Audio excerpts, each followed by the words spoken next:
From rising costs to COVID, buyers are now looking to diversify their supply chains. As brands look for alternatives to China, India is increasingly showing up on the radar. But what's it like to shift from China's finely tuned supply chain to India, where infrastructure, amongst other things, are not as well developed? I'm Jane Singer, and welcome to A Seat at the Table. Today I'm talking with Daniel Krassenstein, Global Supply Chain Director for Procon Pacific. Dan has been managing global manufacturing and logistics for over 35 years, with hands-on experience in key sourcing nations including China, Indonesia, Vietnam, and India. It's a tough job, but Dan is up to the task.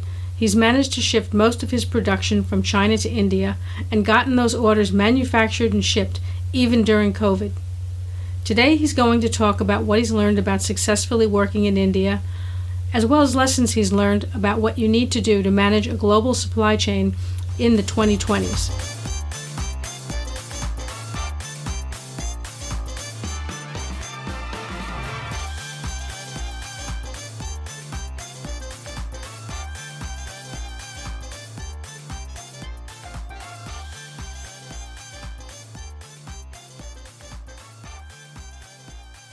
Thanks so much for joining me today, Daniel. I'm really looking forward to hearing your insights. There's been so much talk, especially, prior to the pandemic, with people trying to diversify sourcing, and now with the pandemic, trying to better manage supply chains. And, previously when we were talking, when we've been on panels at other events, and when we've just been talking in general, you've had so many interesting things to say about what you see happening in India. I think that people are quite curious now to see where the opportunities are in India, what's changed, what may still be a sticking point. Sure. Thanks for having me on. I think before we talk about the specifics of shifting from China to India, it's important to recognize that this is not a new phenomenon. This has been going on historically, but in my lifetime, this is now, I think, my fourth shift I've been involved in, going back into the mid-'80s when I was living in Taiwan. And cost of labor had shifted so much out of Japan that it became, unless you're making automobiles or high-end laptops back in the 80s, it was no longer cost logical to manufacture in Japan. And then the four tigers came about: Taiwan, Hong Kong, South Korea, and Singapore. Same thing happened in the mid-'90s, late '90s, where China opened its doors, if you will, to world trade. And then it shifted up to China from those four tigers. But they kept on the higher end, less labor-intensive manufacturing in those four countries, but then China took everything else. China kept growing, she kept growing, and what's unique about China's example is that China was such a large behemoth type of manufacturing country that it suddenly became the manufacturer to the world. So now, when the same thing, which has happened over and over again, is happening to China, and manufacturing is shifting out of China, it feels like, wow, what's happening here? This is a major, major shift. Well, it is major. But let's not lose sight. This is not the first time something like this has happened. It's happened over and over again, and it will happen again. It's not like India will hold its place or Vietnam for the next 30 years. Certainly Eastern Africa, the Horn of Africa is up and coming. Certain other areas, whether it's Latin America, could be Colombia, elsewhere, will be the next up and comers. So this whole concept of supply chain shift from country to country, this is nothing new. That said, the shift from China to India is indeed, for our product, bulk bags, is indeed a dramatic shift, because you really can't get much more of a contrast in terms of comparing country A versus country B of China versus India. And there's many ways I could define that or slice that piece of meat, if you will. Okay. And the obvious ones are cultural. Right. And a second one to that is time and experience of working with a U.S. importer, that the Chinese manufacturer has now had 25 roughly years of working with the U.S. and has become very familiar with American importers' needs and requirements and pain points and pleasure points. And to the Indian exporter, some of this is new. They've dealt with the third world. They've sold around the world before, different products, and they've dealt with Europe. But India selling to the U.S., yeah, it has experience, but not across the board all exporters. Some of the bigger ones perhaps, but not all of them. So now that more manufacturing is shifting into India in our product line of bulk bags, I'm dealing now with dozens of suppliers, some of whom I am literally the first time they've ever sold to the U.S. market. Oh, So really? thus, we're dealing with a lot of learning curves, and me training these companies. They might be quite earnest. They want to do the right thing, but the sort of things they're asking me to do, and the questions they're asking, and the amount of documentation, and the payment terms. It's like training a toddler how to walk. It's really a pain. Mm, that yeah. So yeah, so in general, the shift from China to India is a natural occurrence, as I was alluding to. It's expected, and it's strictly driven by cost of labor and cost of conversion. Because when you look at the cost of manufacturing, you have two main components. You have the material cost, and in our case, it's polypropylene is the main raw material, and the other part is what we call conversion, which I think is similar in your apparel industry. And ours, we call ourselves industrial textile, and it's quite similar. It Hmm. goes through an extrusion process, a weaving process, a coating process, cutting, perhaps printing, and then manually sewing. On our machines are a lot bigger than your machines, but it's the same essential process of sewing the bags. There's a QC, a cleaning and a QC section, and then a final packing. So in that sense, we're somewhat similar. So our conversion process roughly comprises 50% of the cost, and the other 50% would be the raw material. So in the cost of labor, the cost of China EPA compliance, which 3 years ago, when the EPA in China got its teeth sharpened, it literally was shutting down factories left and right up in Shandong and northern Jiangsu province. It added cost on to the conversion section. And then on top of that, you had social welfare taxes in China. And you put all this together, and the cost of manufacturing an identical bag in China versus manufacturing in India suddenly had a 30-40% cost differential, FOB versus FOB. Wow. And then you add on to that, talk about a nail in the coffin, you add on to that the punitive damage from the U.S. Trade, uh, not just by the Trump Republican administration, but also many in Congress were supporting this on both sides of the aisle. You have a 15 to 25% punitive damage assessment. And recently that's been reduced in our product down to 7.5% on top of the existing 8.4. And it's no longer tenable to manufacture a majority of our US bound bags in China. It just became cost prohibitive. Right. So a lot of the drive of moving from China to India was driven by cost, but it wasn't just labor cost. As I mentioned, it was all the other factors into the cost of conversion, including social welfare tax, including EPA compliance, and of course the labor, and then add on to that the Trump tariffs, if you will. We were forced to shift over to India. If that kind of answers to what you were asking. Right. And you said you've been making that shift over a period of time. That's correct. Because I've been at this game of global supply chain for I think 35 years now, and so you can see the writing on the wall. You can see, it's coming, and people have been speaking in the global supply chain peer network that I have in Shanghai. We all saw the writing on the wall even 5 years ago, where people were talking about China plus one strategy. Right. Yeah. Do dual sourcing and price checks out of Brazil, out of India, out of Indonesia, just to be ready for that one day when the sky falls. Mm. And people didn't take it seriously. But around 4 years, I'll say 3-4 years ago, I could see it, and it was driven again by cost on our lower end bags. Some of our bags are used in very clean, high tech, and high cleanliness really matters for some of our end users. They could be putting food products from Right. nuts to sugar to milk powder, where cleanliness is essential, and you're willing to. It's less price sensitive. So those items I'm still making in China. Whereas our lower end bags, and not in terms of quality or strength, but in terms of standards of cleanliness. Let's say it's being used for recycled material or fertilizer, if you will, where the standards aren't as stringent and it's extremely cost driven. Those around 5-6 years ago, I was already starting to shift to Calcutta and Chennai in eastern India, where the cost of labor was so significantly cheaper. And I was losing orders by staying in China. I had no choice. So Yeah. it started off with the lower end, high volume production. And we started doing that first. And then it went to the medium stuff. And it was essentially a slow shift. I think in 2008, I was maybe 5% India. 5 years later, I was up to 10%. 5 years after that, I think I was up to 20 or 25%. And today, literally, I'm up to 90% India manufacturing with 10% remaining in China. We had at one time about 15% in Vietnam. And essentially what happened is have all these cell phone manufacturers and laptop manufacturers, and later on apparel manufacturers and footwear and other high volume, low margin type of manufacturers shifting out of China into Vietnam. And then Vietnam, just both north and south, just grew too quickly and they were at capacity and we got costed out of Vietnam. It just wasn't sustainable to manufacture in Vietnam when it was only 5 or 10% cheaper than China. We might as well stay in China where we're comfortable. We know what we're doing. We have our relationships, or go to India where the cost relationship is so much cheaper, where you can manufacture there and there's reason to do so. So yeah, that kind of puts it in a nutshell. Right.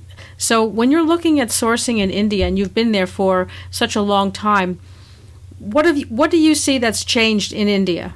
That's a challenging question because India does not change quickly. Old habits die hard. I could give you an example of a positive change, and that would be the port of Mundra, Mundra, in northwestern Gujarat state, not too far from Ahmedabad, where a lot of people do manufacturing. It's maybe an hour and a half flight north of Mumbai that people are more familiar with. Mundra is a world-class port, and I come from a container shipping background. I worked for Sealand for a number of years in Chicago, New York, and Indonesia. I worked in trucking and warehousing, so I come from a logistics background.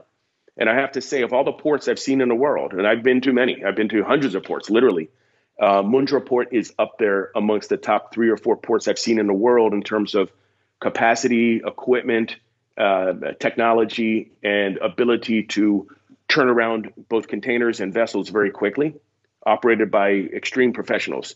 The Adani Group knows what they're doing. So that's a positive. That's a check plus for what India's got changing in the right direction. It's preparing for its capacity growth. Right. On a negative sense, and let's put COVID on hold for a second and deal with that separately. Yes. On a negative sense, you have a lot of old habits which die hard with the India manufacturers. And now a lot of that has to do with cash flow and how terms of sale are negotiated. Whereas in China, I was easily getting net 60 or net 90-day payment terms, meaning that from the time the cargo is put on board a vessel and the bill of lading then changes responsibility to my control, the onboard bill of lading date, from that point, start your stopwatch, net 60 or net 90 days later, I would send one single wire transfer paid in full, done. That's how easy China had become because it was a cash-rich country where nobody was really being stretched.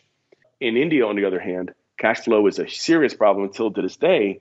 Some vendors I'm able to get net 60 or net 90 payment terms, but then we have to deal with the factories dealing with factoring agents who are essentially taking our purchase order and funding the purchase order on behalf of funding the raw materials for the factory, right, and allowing them to get paid earlier and perhaps taking a 10% discount on it. And that's how the factoring agent makes their money. Or some factories are making us work with letters of credit, which I haven't touched in 20 years. Right. And now we're doing letters of credit again out of India. And just like, you forget what a bureaucratic pain that is. And it's part of the game in India. So fortunately for our product, bulk bags, we're a dominant player in North America. So for some of these factories who really want to work with us, and they've heard of our reputation of being a good player and a sizable player, I pretty much tell them, look, it's take it or leave it. We're getting net 90 from everybody. If you can't do that, call me when you can. Until then, we're fine. Thank you very much. So that does give me a bit of leverage to force the issue. And then they got to figure out how to get the funds because we're not going to do it. We might do it on 1 or 2 orders in the beginning just to see if we can dance well together. But eventually we say, look, time is enough. Are you ready to shift over to net 60 or net 90? And then some of them will go slowly along that path, the net 30, net 45. And we tell them 5 containers at a time, we're shifting. And if you don't want to accept the PO, that's fine. But these are the terms, take it or leave it. And so that's been a challenge out of India is the cash flow, the payment terms, and dealing with the bureaucracy as such. Right. Yeah. There's other problems as well on a more logistic front. Again, pre-COVID and even pre-present headaches out of India with logistics, which I'll jump to in a second.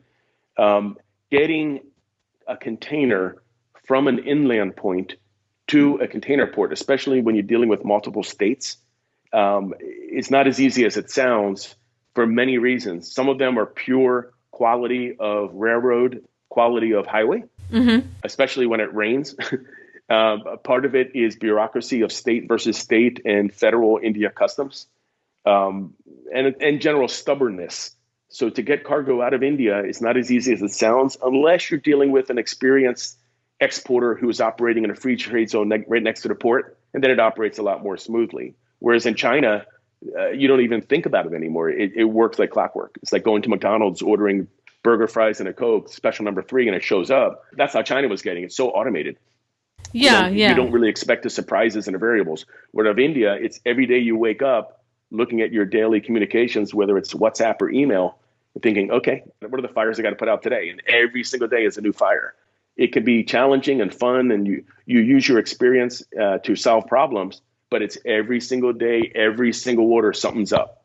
And it's typically the 3 main variables: cost, time, quality. So one of them is giving on every single order, right? Did they use a different material than you had contracted for and it got caught during inspection? Did they suddenly have, oh, we made a calculation mistake and the cost went up a little bit? Is it, oh, we have a labor issue, therefore this is going to be delayed 7 days or 14 days. So every single order is facing these triangle challenges, and every day you got to put the pieces back together again and make it work and make decisions on the fly to balance those 3 pulling angles of the triangle to satisfy the customer and try to hit it right in the middle, which is impossible. Whereas in China, again, you don't have those same challenges like you did 20 years ago out of China. Today, it's much easier out of China, but too costly to operate. Does that answer your question? Yes, yes. For India, really, it's a matter of when the country is going to get the infrastructure together, which, of course, China being centrally run makes it a little bit easier for them to pull that together, whereas India being quite fragmented, I suppose it's more challenging. Oh, you hit the nail on the head. That it's essentially in China, Beijing has a much greater control of its provinces than Delhi does over its states. So you have that as one challenge, that West Bengal and Maharashtra are operating under different sets of rules, and you have to learn each one. They also don't like working well with each other. They speak different languages. It's not dialects. These are completely different languages. And so Northeast India and Southwest India, they don't talk to each other. So if you're trying to use, let's say, a freight forwarder or a QC agent who's based in one of those areas, and you're asking the factory to cooperate with them, they're not really happy about that. They want to work with their locals. And I get it. And they feel more comfortable working with somebody from their own region. And it's a trust issue there. You also have the whole issue of, I was alluding earlier about logistics.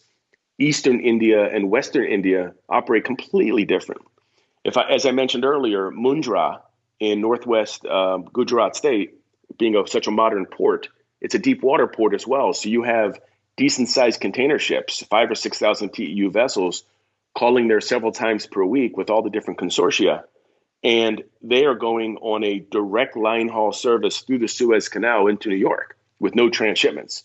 And the same is true for Nahar Shiva, which is Mumbai's port, for a little bit further to the south. Those are huge ports operating line haul ships straight into New York in 3 weeks, without very rarely with interruption. Again, because you don't have any relays or transshipments going on. Eastern India, primarily for us, that would be Calcutta in the northeast and Chennai in the southeast. There are no direct services. Everything must transship over Colombo, Sri Lanka, or Singapore, or some other smaller ports. And even before the very recent problems we're having right now with India logistics, and even before COVID-19, about a year ago, I finished a Lean Six Sigma Black Belt study on why our lead times out of India were so much worse than from China, and why they were so unpredictable. And the result of my study was Calcutta and Chennai were the root causes, and Calcutta in particular. And when we deep dove into that to analyze why, it became very evident that it wasn't the manufacturing time. Manufacturing time in India, in general, you're looking at anywhere from 6 to 10 weeks, depending on the complexity of the product, the volume, the size of the order, and the season you're in. And that's similar to, not too dissimilar from China. The problem was the physical routing of the finished goods in a laden container, getting it A, to the port of Calcutta, and B, on board a feeder ship, and then C, down to Colombo, for example, and then D, on board the line haul ship going to North America. Each one of those was having breakdowns. And the problem with the port of Calcutta, it is a river port subject to draft restrictions and congestion. So some of these feeder operators were literally skipping the port and making a game time decision to call another port because Calcutta was so backed up. They didn't want to have their vessel waiting in line for 3 days to even call the port. And when the draft was low, nobody could operate. So that was the first bottleneck, is how do you get out of the port of Calcutta in the first place? Then by the time you got down to Colombo, you might have arrived on a Tuesday and the cutoff for the transshipment was yesterday. So you got to wait 6 more days for the next line haul ship. And then on top of that, that ship might be full. And what's happened more recently, and I'll jump right into what we're dealing with now with logistic headaches out of India, is when COVID was hitting India hard and there was a complete shutdown in the country with manufacturing back, let's say around March, April, May, the container carriers were not stupid. They had to take their expensive assets and put them where they could be utilized immediately. Otherwise, they're paying for nothing. Right. So most of them shifted into the China-US trade or China-Europe traffic, those different trade lanes where China had recovered quicker and there was a need for building up inventory. So they were making a lot of money operating by moving those more vessels, more capacity into the China export trade lanes. And what they did is they kept operating in India, but with much smaller vessels. So now, I had at one point back March, April, May, where the average staffing at our India suppliers was in the 20 to 30% level. Today, I'm already back over 80% of all of our suppliers, several at 100% of pre-COVID staffing levels, meaning that we're back up and running and we're doing very well out of India right now on the manufacturing end. Right. The problem is a lot of those line haul vessels sailing out of Nahar Shiva, Mumbai, and out of Mundra or out of Colombo, if you will, for the transshipment cargo, they are now chock-block full. You can't get on those ships. And if you can, you are sometimes being rolled 1 to 2 weeks until you can load onto those vessels. And that just adds another headache into the whole need to predict lead times out of India. That just makes it even worse. It exacerbates the whole problem. Yeah, so for it's sure. a lot of challenge, a lot of fun challenges operating out of India. Well, I know that right now logistics everywhere is a headache. You said India, COVID is just sort of a speed bump along the way, but there's been problems that were prior to that. Yeah, and I would say this, as you refer to it as a speed bump, sometimes these speed bumps, as painful as they are while they're happening, it does help to shake out the trees to make the loose leaves fall, and you're able to identify the weak points in your supply chain, right? And you either beef up those areas or you move on to somebody who's better equipped. I always look at these challenges as learning curves on how we can do better. So when we get past COVID, which we will, you will know who your good partners are. Who are those that stood with you during these challenging times when they had limited production? They still protected your purchase orders. They tried to keep your quoted load dates as best as they could, and they communicated well. Well, it's a two-way street between buyer and seller. They also looked at us. Did we continue with the purchase orders? Did we show patience where we could? Right. Did we pay on time where they had cash flow issues?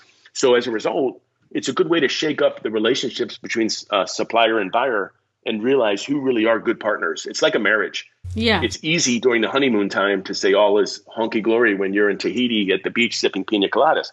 But when you have a bad time, when there's a typhoon in a relationship, then you really, you know if your relationship is solid. Same with supplier-buyer relationships. And I'm finding that to be the case with our relationships in India. Those suppliers who are working well with us during the challenging times, I know I can count on when times are better, when we have QC issues or lead time issues, because we've dealt with this before. We've been down this path together. Right. I think that's a very important point because, like you say, everything's easy when you're in good times. It's when we face something like this, recent challenge, when you really start to, separate the men from the boys, so to speak. Precisely. So overall, having gone through this very big challenge, how do you feel India has stood up to it? How has India come through for you? I don't think there's a simple answer. It's India's. I've learned. I'm still learning. I will continue to learn. India is a multitude of fiefdoms, a multitude of relationships, and to categorize it with a single answer wouldn't be doing it justice. In that, my relationships with 8 different key suppliers in Gujarat state, in Ahmedabad, or in Indore or Aurangabad is completely different from my relationships with my suppliers in Chennai and Calcutta. Each one have their challenges. I'm not quitting on any of them. Each one of them are solid in our relationships for what we want from them. And they each have their own challenges and idiosyncrasies. So to answer the question, how has India stood up during these challenging times? How have we stood up? Because it's really defined by, are we able to deliver to our customers or not? Are we able to deal with the US logistic challenges? And we got some serious issues when you have strikes going on in Canada where you have containers sitting for 6 weeks in Halifax that can't get to Toronto and Montreal.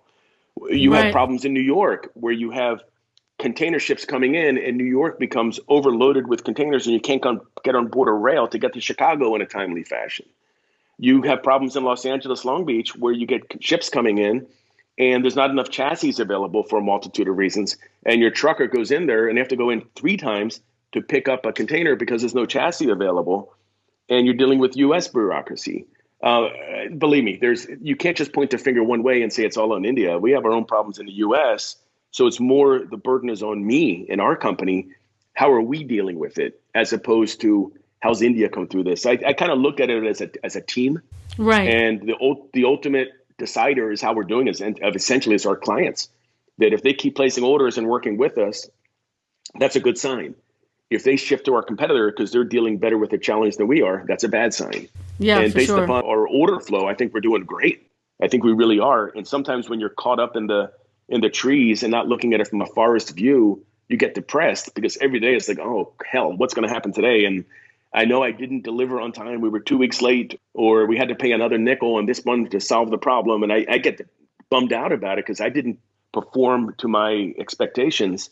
But when you look at it, we're actually doing all right. We're doing okay. We're dealing with it. We're flowing. We're being agile. We're resilient. You have to be resilient. You have to be like that blow up clown that you punch as a kid and it always bounces right back up again. Right. You have to be like that. You have to be like that. So every day you wake up with a new attitude, 4 cups of coffee, and just go get it again. Because these are challenging times, whether you're dealing with India or China. Yeah. We did shift some orders in the early days of COVID in India back in March, April, when we're on shutdown time. We did shift orders back to China at a loss, in that we had PO commitments at a certain price. And we just had to satisfy the clients. Otherwise, we'd lose the clients. So we're willing to take a loss on those orders. And some of our old good relationships in China, who we still work with on a periodic basis today, it was almost like a new sheriff was in town. Again, payment terms were changing. They had some staffing issues because of new COVID production rules in China. And cost of labor has not gotten cheaper in China. For sure. So there are, service industries growing in China, and some of our key manufacturers who were reliant on the U.S. market before have now downsized to remain viable entities in China. In Shandong province, for example, where once they had 300 sewing workers, today they might be down to 150 because they realize there's a new model of how to be successful. You can't be reliant on the U.S. market like you could be. So now they're focused on other countries' destination markets. Part of the One Belt, One Road philosophy is don't be reliant on the U.S. market only. And as a result, some of the suppliers I try to go back to in China can't handle our volumes, regardless of the price. Right. So you're kind of stuck with this model, and you have to make it work. It's not so simple of a question because India defines many different suppliers and challenges, but it's more how are we doing? And just by surviving, I think we're doing all right. Exactly. Nowadays, exactly right. Just to survive means you're doing great. So we know about all the obstacles. If you were to look at India compared to other places where you've sourced, is there anything that you would say, wow, this is what I think is great in India that I wish other places had? It's an interesting way to look at it. You do have a positive attitude from the government officials, federally and on a state level or in the industries, that they want to do the right thing. They want to act professionally. They want to grow their economy. They want to export. So there is the right attitude. You have plenty of privately run companies, some of them corporations, some of them mom and pop operations, who do want to grow, and they're sharp people. You cannot, anybody who says otherwise hasn't been to India or dealt with India. I'm dealing with some very intelligent manufacturers. They're technical. They have the knowledge of how to manufacture our products correctly. They have the training. They have extremely modern equipment. A lot of the equipment is made in India. There's some fine extrusion and weaving and sewing machines. They have experience. So everything is set up correctly in India, both from the human capital and the equipment and the government support. The modern ports are being built. So everything's going in the right direction. And the attitude is there. The support is there. So I'm quite optimistic on India. It could be because my personal experience with India only has been 5 or 6 years of experience, although it's been quite intense. Whereas I have heard from others who have longer experience in India, and they always say, just wait, something's going to happen. Something's going to come and screw it up. I certainly hope not. But what I do believe, I've always had this philosophy that whoever is the procurement director or the supply chain director, you have to be extremely hands-on. You have to know your suppliers personally. You have to have relationships with the freight forwarders or the QC audit agents, with the ports even, to really know your game, so that when something does screw up, you're aware of it sometimes even before the factory is. And you have to move quickly to put out the fire before it becomes larger and spreads. So if you're doing your job correctly and you're dealing with honest, hardworking suppliers, mistakes will happen, perhaps out of incompetence, not on purpose, but you have to be on your game to solve it, identify it and solve it, and employ corrective action techniques with the supplier to make sure it doesn't happen again. And spread your eggs around. Don't rely on one supplier, don't supply in one region, because anything can happen, from a monsoon to a bankruptcy. So by putting too many of your eggs in one basket, you become vulnerable yourself, and shame on you if that happens. So again, I would put the onus on myself or my peers to say, do your job correctly. And you can work very well with India as long as you do your homework and you pick your partners correctly and you keep an eye on them. Trust but verify. I'm quite optimistic on India moving forward. Well, I think that's really good news, because so many people have been watching India, and we've seen so much growth and development with competing nations in the region. And at least you're seeing the potential within the country. That said, it's not going to be, and it hasn't been, and it won't be, a simple shift from China to India. But I think what you're seeing now in the 2020s and beyond, it's going to be a bit more dispersed. India is going to have a piece. Ethiopia, Somalia will have a piece. Cambodia will have a piece, et cetera. It's going to be more spread out. But China will still remain a player for maybe the more higher end product coming into the U.S. and certainly for exporting to non-U.S. destinations. China's absolutely still a player. It hasn't gone anywhere. Right. You've brought so many important points up, and I think that most people nowadays, aside from COVID, are looking to diversify their supply chains simply because people realize that risk factor, even though it's convenient, of course, to have fewer suppliers and fewer fewer countries. I think everybody is looking to balance that out. I think you have no choice.